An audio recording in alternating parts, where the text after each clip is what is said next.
Hey y'all, it's Ashley, and in today's video, I'm going to be talking about how I quickly move on from being frustrated with my work and how I turn that into something positive and how I can create more work from this burnout series that I am experiencing.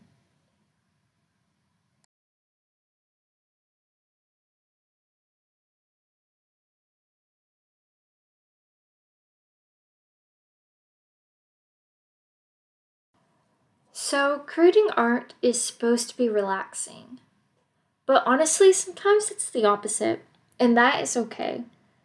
As many as y'all know, I started some flower paintings recently, and I was really excited about these paintings. Like, I was so engrossed in this idea of creating realistic paintings of these flowers, and I was thriving while working on them.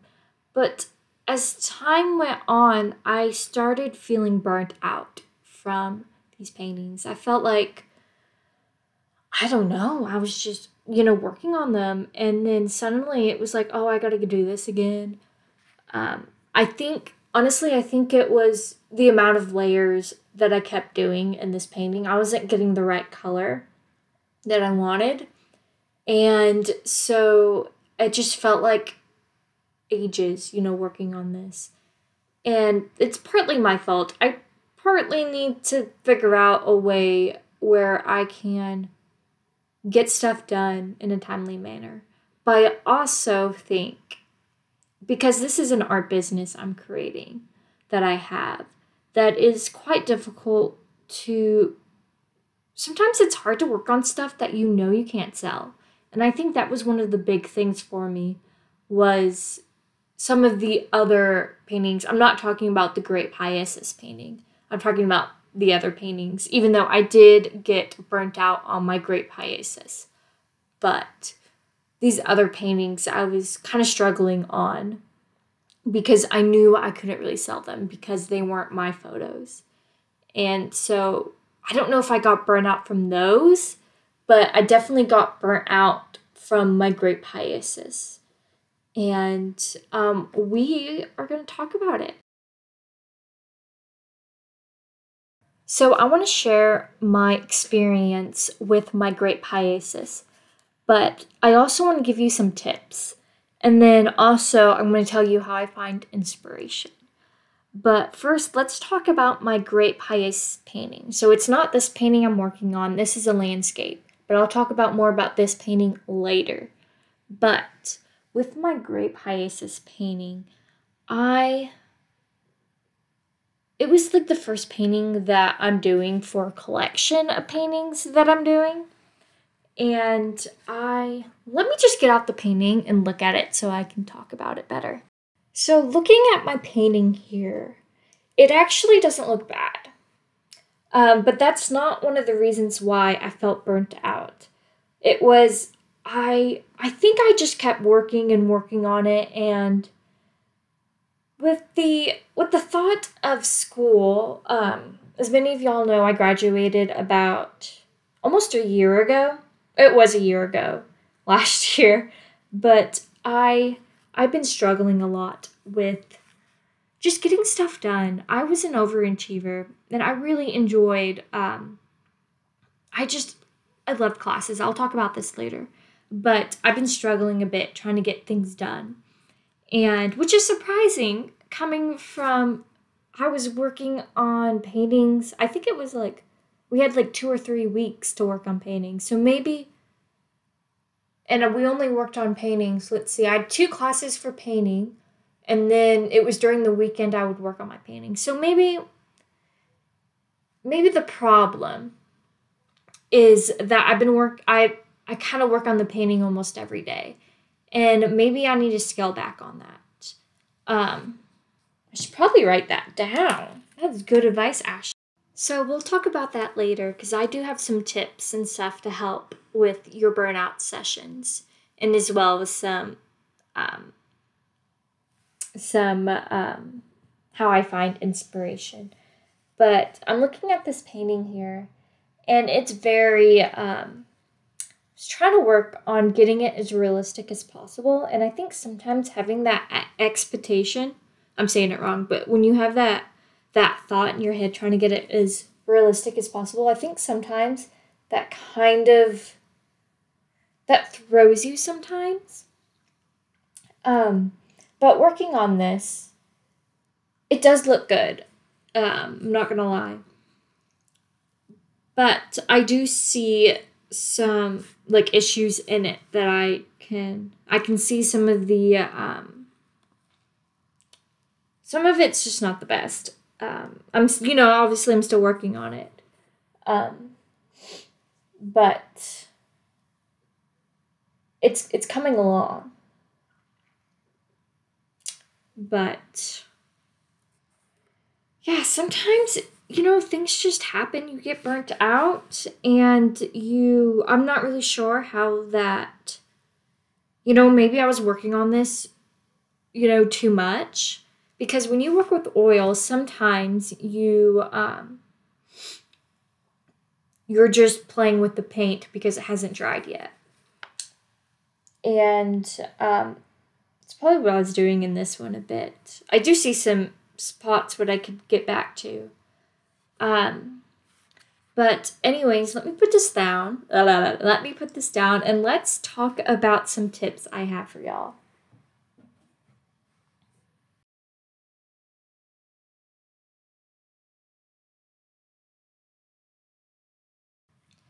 So, one of the things is you want to look at what is driving you towards this burnout session. Now, for me with this grape hyacinth painting, I think it was just, it's my first painting in a while that I'm looking to sell. And I think that was one of the big things. And it also was the color mixing and just trying to get it perfect because, being an artist, I am definitely a perfectionist. It's a problem.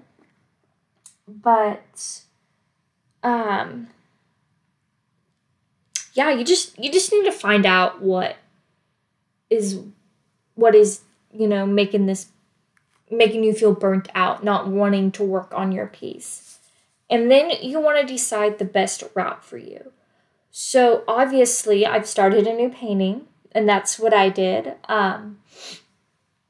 But there are other things you can do, which I should probably do as well when this comes back up. So I definitely need to work on this as well. One of the things is, we already talked about starting a new painting, but maybe we should give ourselves a deadline.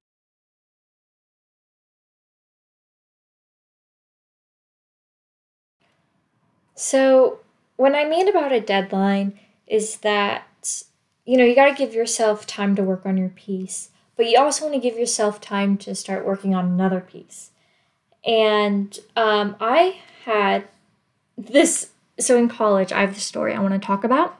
In college, when I was working on my big paintings, there was, it's called the Autumn Landscape, or it was the one that inspired the landscape I'm working on right now.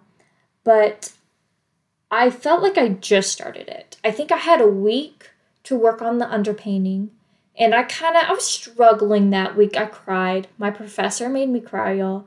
If you want that story, let me know down below, and I will share a video about how my professor made me cry.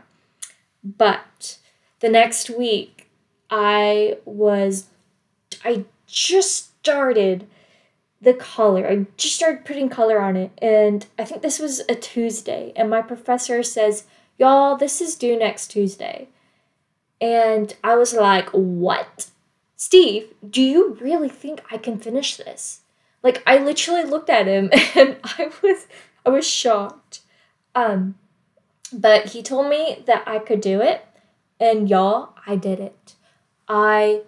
That weekend, I went up to the school, because this was a big painting, y'all. I went up to the school. I worked on it all day Friday, because I worked in the art office, so I worked on it when I wasn't in the art office. I worked on it Saturday.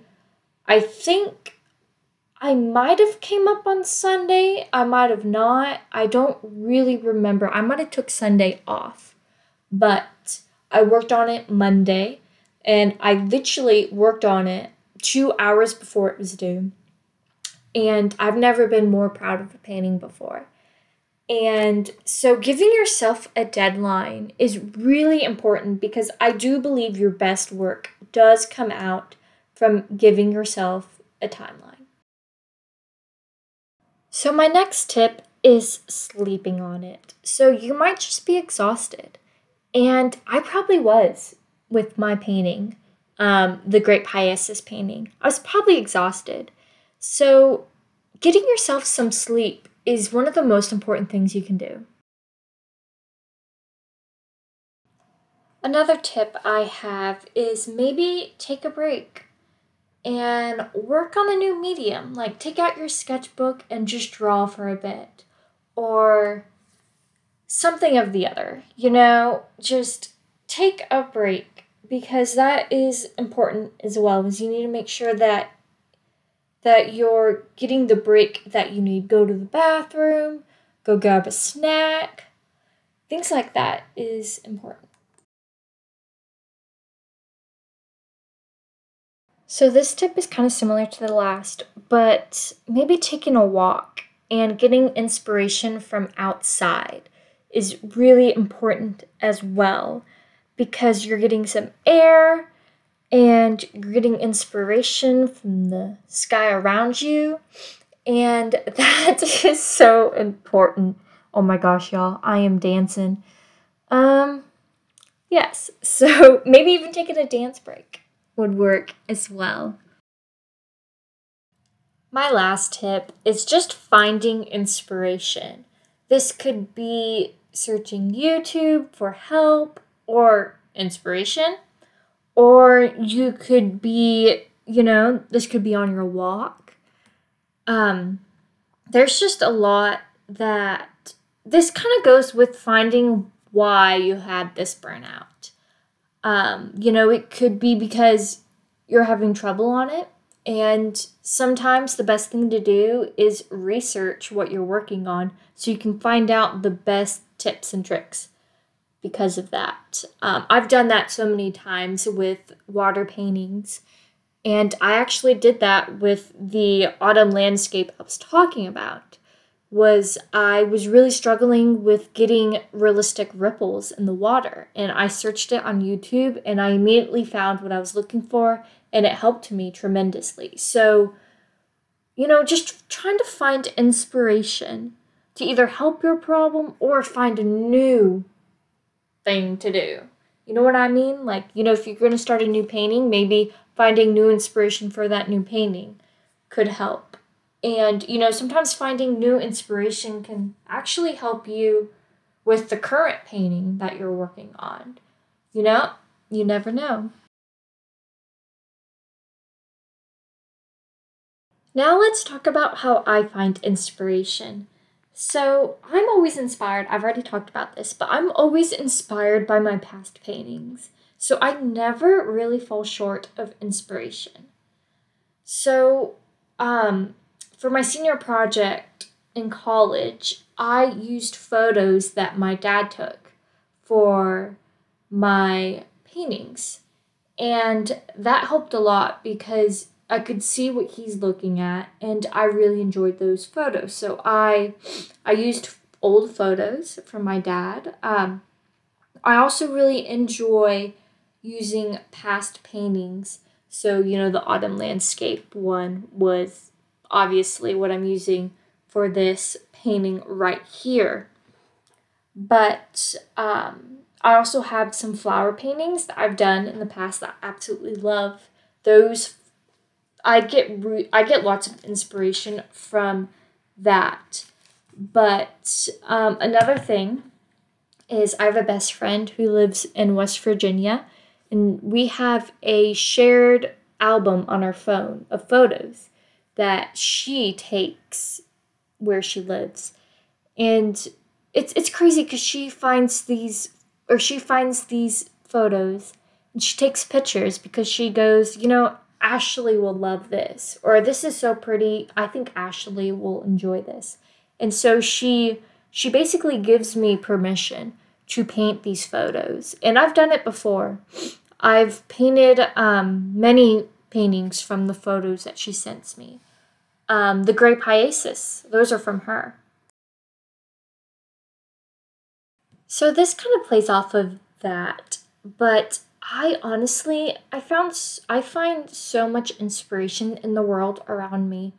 I have tons of photos of the sky on my phone. If I'm going anywhere, like on a trip or something, I take tons of photos while I'm not when I'm driving, but when I'm just out and about, or when I'm a passenger princess, anything like that. I'm one of those people is that I just find inspiration everywhere. And when I don't have my sketchbook is when I find more inspiration.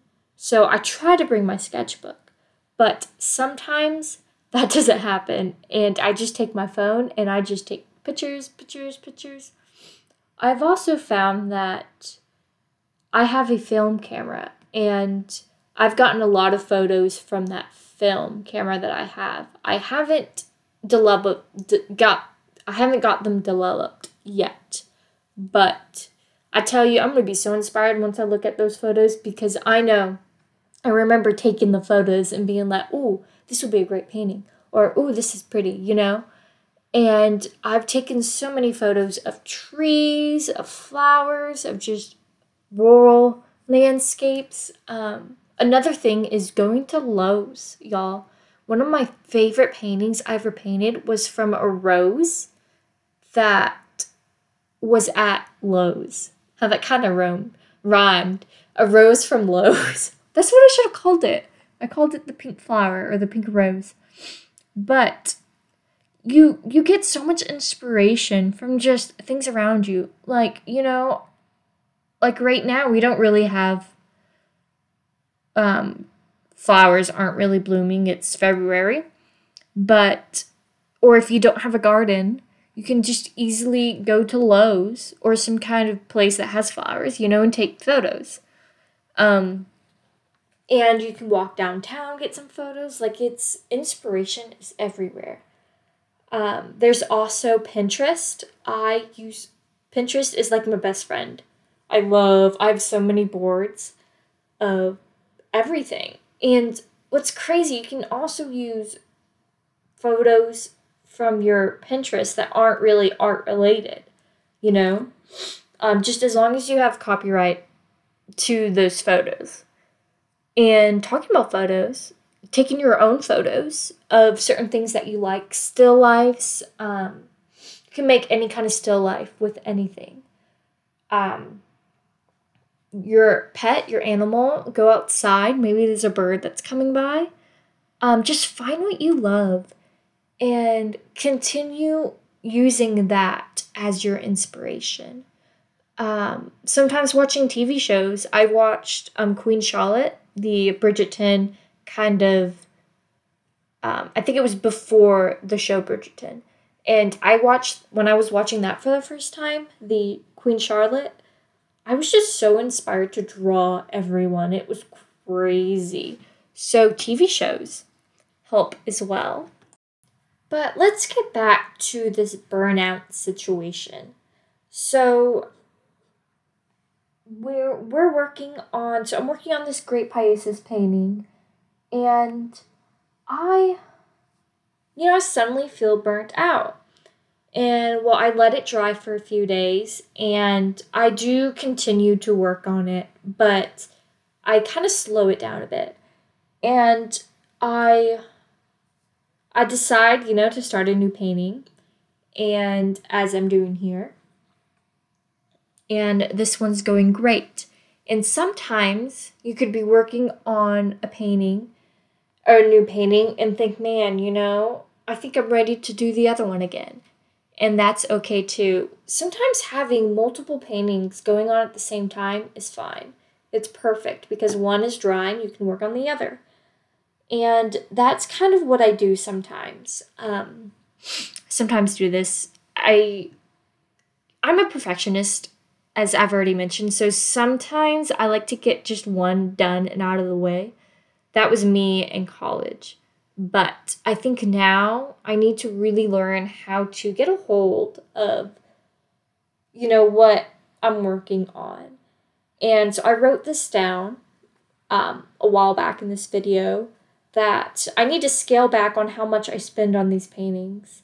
When I was in school, I worked on, 2 days and then sometimes the weekend. And I think maybe that's what I should do. So each painting I should work on every other day. And so that they can dry and I can gain inspiration from a new painting. And then the next day work on the next one.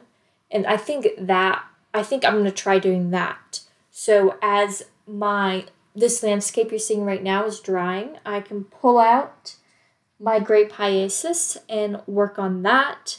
And then when that one is drying, I can get back to the landscape.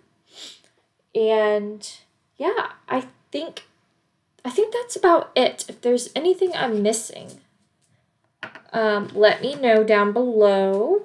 If you have any questions, any concerns. I am thinking of creating maybe like a mentorship of some sort. Maybe like a Zoom call kind of thing to help other artists out if you're struggling with your painting. I've been thinking about maybe doing $30 an hour or something like that. Also, we can chat over email. My email is below. I also have my website below. I have my portfolio down there. I have my shop. And so I'm thinking about doing some kind of mentorship. So if you're interested, let me know down below. I can write down your name and we can figure something out. I was thinking of doing some kind of thing to help others out because even though I don't want to be like a school teacher, I don't have the degree for like a professor. I feel like maybe down the road when I'm older, I'll do that. But let me know if you're interested in any help on your art or just help in general. I love talking about art and I love helping others within their art career. So we got that. So I did mention on my art shop below. I have my Facebook, Instagram. You can follow me on Instagram. I do share a lot. So if you're on my Instagram, you might have noticed I've been sharing a lot of this painting. So you might have already seen some of the work I've been working on. I hope y'all have a great weekend and that you feel better about being burnt out because it all happens. If you have any other questions about being burnt out or if I didn't answer anything, let me know down below. I am more than happy to help anyone who needs help with their burnout situation or inspiration or painting or anything like that. I just love helping. So this painting is not done yet, but it will be soon. And it will be. I will put it up for sale.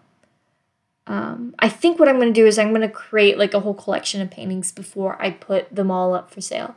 So we will see. But anyways, just thank y'all so much for watching. And I hope you really enjoyed this. I am working on getting some new content for y'all and new filming ways. And I'm super excited to see where this goes for the new year. All right, y'all. Have a great weekend. Bye.